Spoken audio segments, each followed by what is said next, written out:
Okay, we're gonna have a part two. So I got to the part with the corn. My phone got hot for some reason while it was sitting on the charger. But I'm gonna make this quick. Okay, so I get to the girls. Yeah, so I'm looking at the package of the corn, and I'm noticing, and is this what I think it is? Lo and behold, it's moldy. So now I have to stop what I'm doing and go back to the store. Because at this point, I'm like, I'm tired of paying for shit. And I ain't getting what I want. And so, yeah, that's exactly,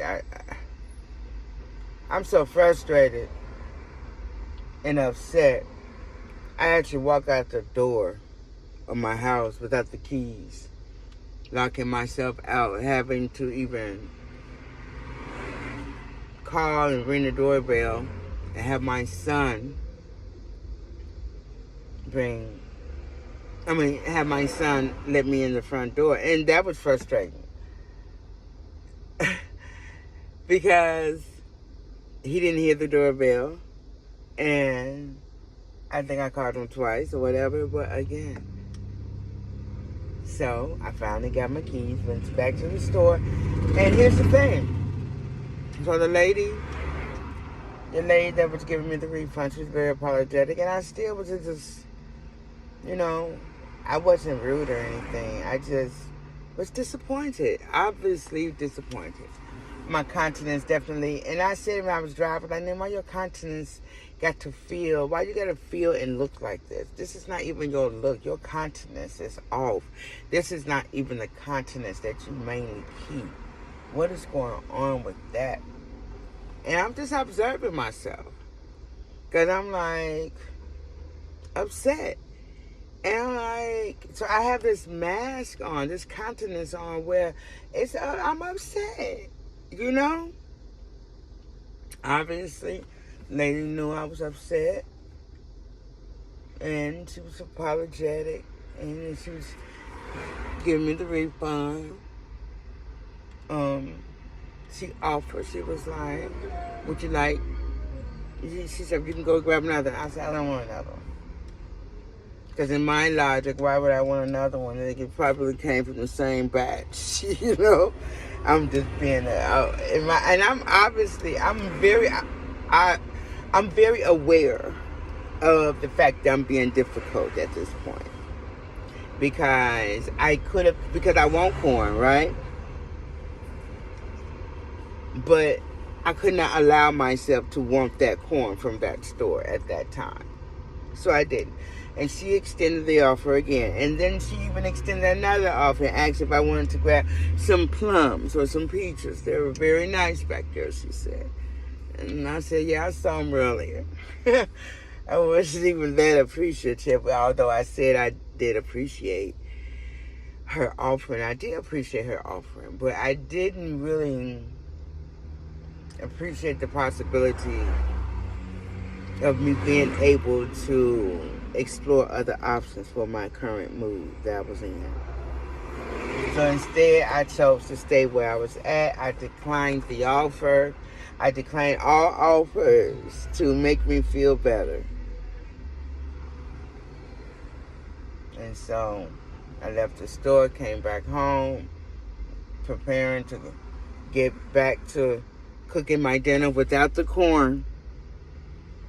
I said, well, I was going to make dinner with some corn, but since the corn wasn't, I was going to cook the rest of the dinner without the corn.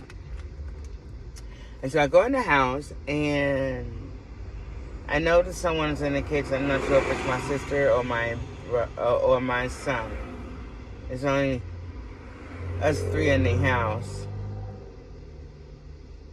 And so I walk back to the kitchen after putting my purse and my keys down. And it's my sister cutting potatoes up with the potatoes I was going to use for dinner. And she was like, hey. And I'm like, hi. And I looked down at the potatoes that she was cutting up. And I just walked out the kitchen. I may have doubled back and said, I'm going to go. She said something to me. And I said something in regards to I had to go back to the store. But she was already cooking the potatoes. And since she was doing that, there's no sense in me even cooking dinner in my eyes, okay? That's a whole different conversation, okay? I recognize that. And so I decided, you know what? I had the thought earlier, I'm going to go ahead and go with the thought. And when I had the thought earlier, I said to myself, now, Nina, you're just escaping from doing what it is that you had set and promised yourself you were going to do. I'm going to say that again. You're just avoiding, Nina, doing what you said you wanted to do, which is cook dinner. When I saw the mold on the corn, I was tempted to just say F everything as I was driving to the store, back to the store. That was my attitude. And that's also when I'm like, man, this is not even your continence, Nina. But it didn't matter. It didn't matter to me. And so, with that being said, I thought about that again. I'm like, you know what? I think I am going to do what I said I was going to do. And just take it for what it is. And observe myself and spend some time with myself. And do something for myself. Okay? And so I'm here at Smokes and I'm getting me my favorite salmon. And he's making me a pasta, my fettuccine alfredo that I love so much. And so I'm looking forward to that. And possibly getting some elevation from that.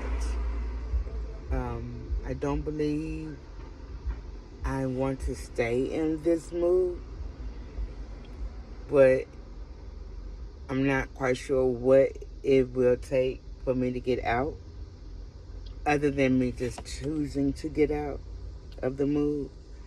I've smoked, and yeah, I could smoke some more, but no, okay. And a lot of the times, with me personally, I'm gonna wrap this up. A lot of times with me, when I'm like low vibrating, I don't want to smoke. I'm not in the mood to smoke. I don't even enjoy it. So that's an observation that I peeped about myself a while ago. And sometimes that be the very thing I be needing to do. But in this case, yeah, I smoked a little something. I don't smoke as much as I used to. So, yeah, I don't feel like that's necessarily going to be what makes me feel better, get into a better mood, I should say. I want to say get into a better mood. I feel fine. I just, what Ralph Smart says, fine is feeling insecure. What he said, in nature or something. Fine is, it's an acronym. I can't think of it right now, but I don't want to just be fine, but that I am fine. I'm here, I'm safe, but I am conscious of the fact that I'm in a mood, and I am